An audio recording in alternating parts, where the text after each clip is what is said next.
दोस्तों, स्वागत है आपका the begin study GK channel पे। दोस्तों, एसएससी जीडी के लिए टॉप 20 क्वेश्चंस जीके के जो हैं, इसकी एक सीरीज चलाई जा रही है चैनल पे दोस्तों, जिसका 4th वीडियो आपके सामने है दोस्तों। जीडी का एग्ज़ाम दोस्तों 10 जनवरी से 14 फरवरी तक चलने वाला है, तो इसमें जीके जीएस का एक बहुत ही महत्वपूर्ण रोल रहेगा दोस्तों। इसलिए ये जो सीरीज़ आपकी चलाई जा रही है दोस्तों, स्पेशल इसमें जो एसएससी जीडी के प्रीवियस ईयर के जो जीके जीएस के क्वेश्चंस हैं उनको सेलेक्ट करके लाया जा रहा है आपके सामने दोस्तों। तो आप इस सीरीज़ को ज़रूर ज्वाइन कीजिएगा। यहाँ से आपको ज़रूर कोई ना कोई क्वेश्चन दोस्तों एग्ज़ाम्स में देखने को ज़रूर मिलेगा। तो आइए चलते हैं बिना किसी देरी के क्वेश्चंस की ओर। दोस्तों, इसमें जो आज का पहला प्रश्न है वो है, दिल्ली का कौन सा पुराना स्मारक विश्व धरोहर स्मारक नहीं है? लाल किला, हुमायूं का मकबरा, या जंतर मंतर, या फिर कुतुब मीनार? तो इसका जो करेक्ट आंसर है वो है दोस्तों जंतर मंतर। ऑप्शन सी इसका बिल्कुल करेक्ट हो जाएगा। अगले क्वेश्चन की ओर बढ़ते हैं। अगला क्वेश्चन है दोस्तों, भारत की दूसरी सबसे लंबी नदी कौन सी है? तो दोस्तों, भारत की पहली सबसे लंबी नदी है गंगा। कौन सी? गंगा नदी। और दूसरी सबसे लंबी नदी आपसे पूछा जा रहा है तो ये है दोस्तों गोदावरी नदी, जो कि आपके महाराष्ट्र में बहती है दोस्तों। ऑप्शन सी इसका बिल्कुल करेक्ट हो जाएगा। अगले क्वेश्चन की ओर बढ़ते हैं। अगला क्वेश्चन है दोस्तों आपके सामने, भारत में एशियाई खेलों का आयोजन कौन से साल किया गया था? तो दोस्तों, भारत में स्पेशल एशियाई खेलों का आयोजन किया गया था 1982 में। ऑप्शन बी इसका दोस्तों बिल्कुल करेक्ट है, याद रखिएगा। आगे बढ़ते हैं अगले क्वेश्चन की ओर।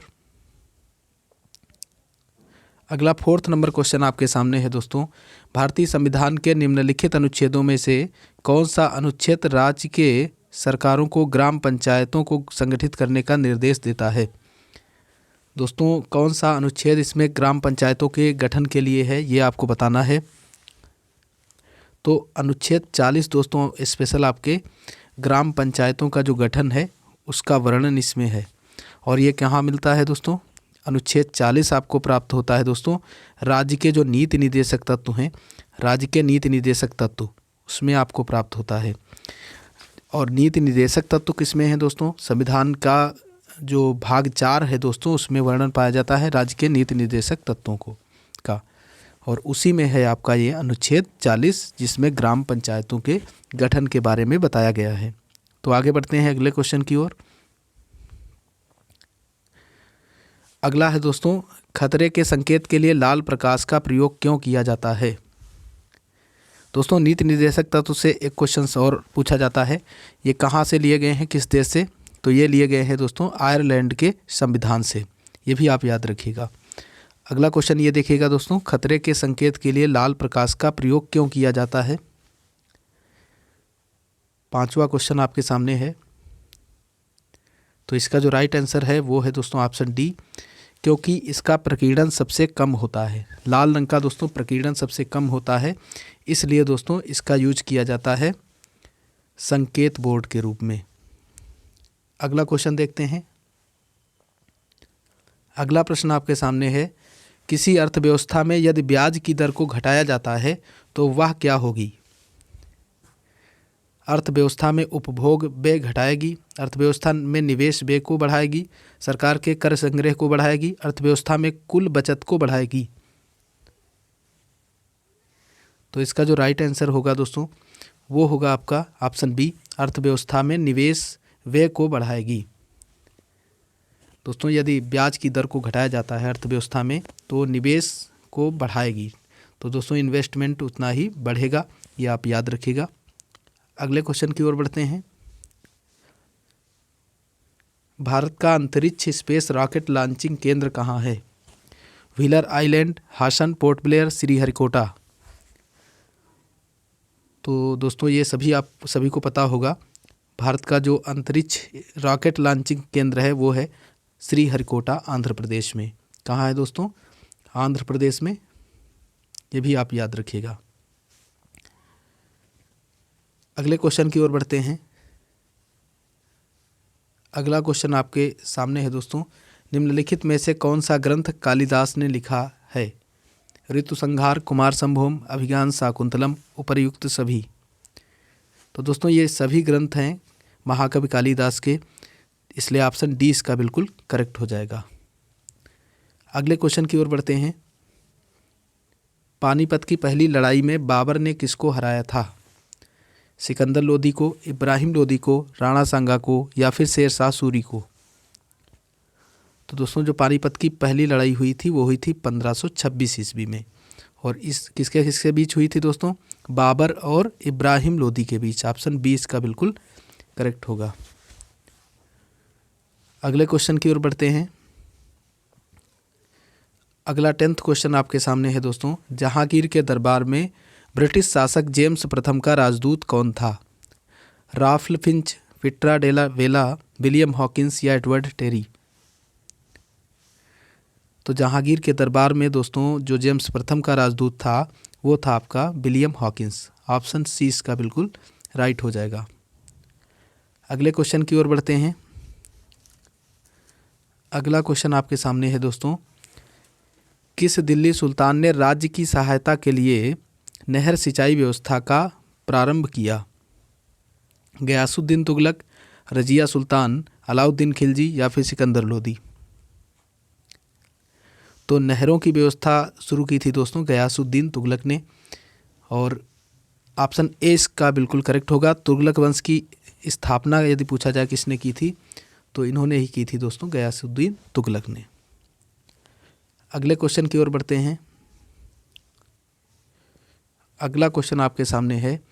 निम्नलिखित राष्ट्रीय राजमार्गों में से कौन सा एक महाराष्ट्र, छत्तीसगढ़ और उड़ीसा राज्यों को जोड़ता है? उड़ीसा राज्यों से होकर जाता है।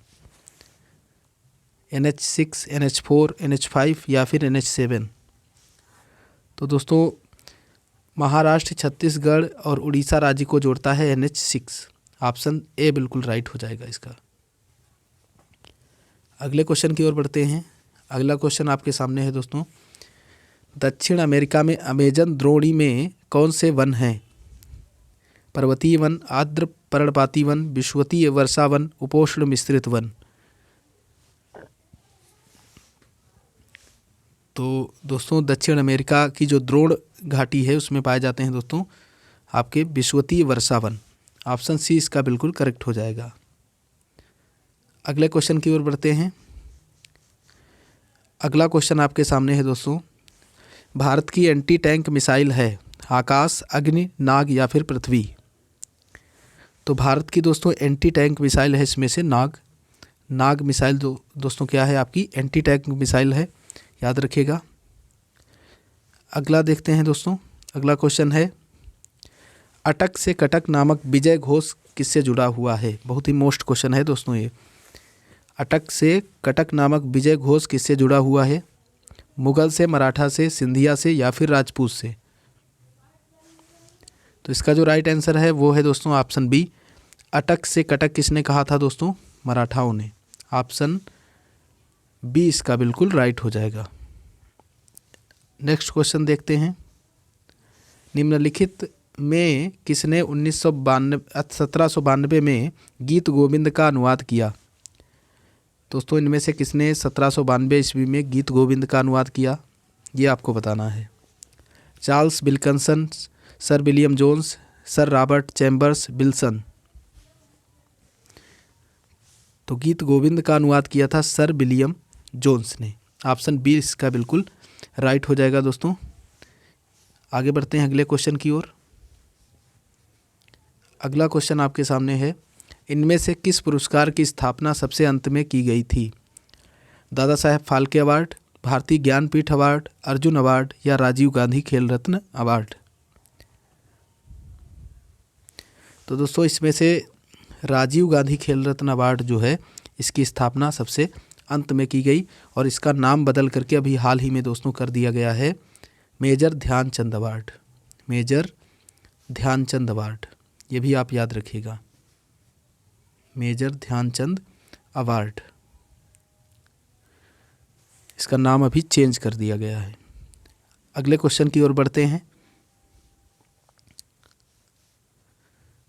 अगला क्वेश्चन आपके सामने है दोस्तों। किस युद्ध में रॉबर्ट क्लाइव युद्ध के बंदी थे? रॉबर्ट क्लाइव को दोस्तों किस युद्ध में बंदी बना लिया गया था? तो ये दोस्तों 4 ऑप्शन आपके सामने हैं। कौन सा युद्ध था? तो प्रथम जो कर्नाटक का प्रथम युद्ध था दोस्तों, उसमें रॉबर्ट क्लाइव को बंदी बना लिया गया था। अगले क्वेश्चन की ओर बढ़ते हैं। भूदान योजना की शुरुआत किसने की थी? आचार्य नरेंद्र देव ने, राजनारायण, आचार्य विनोबा भावे या दोस्तों मेधा पाटेकर। तो भूदान योजना जो थी दोस्तों, उसकी शुरुआत किया था आचार्य विनोबा भावे ने। ऑप्शन सी इसका बिल्कुल राइट होगा दोस्तों। अगले क्वेश्चन की ओर बढ़ते हैं। अगला आज का लास्ट क्वेश्चन है दोस्तों। निम्नलिखित में से कौन सा स्थान नमक सत्याग्रह से संबंधित है? पालमपुर, मेहसाणा, धरसड़ा या उपरोक्त में से कोई भी नहीं। तो दोस्तों नमक सत्याग्रह से संबंधित इनमें से स्थान है धरसाड़ा। ऑप्शन सी इसका बिल्कुल करेक्ट हो जाएगा दोस्तों। तो इसी के साथ दोस्तों आज की ये वीडियो यहीं पे समाप्त होती है। आशा करता हूँ दोस्तों वीडियो आपको पसंद आई होगी। दोस्तों यदि वीडियो पसंद आई है तो इसे लाइक कीजिए और ज़्यादा से ज़्यादा लोगों के पास शेयर कीजिए, ताकि दोस्तों चैनल को और ज़्यादा प्रमोशन मिल सके और आपके लिए और ज़्यादा चैनल पे मेहनत की जा सके दोस्तों। तो लास्ट तक पूरा वीडियो देखने के लिए आपका बहुत बहुत धन्यवाद।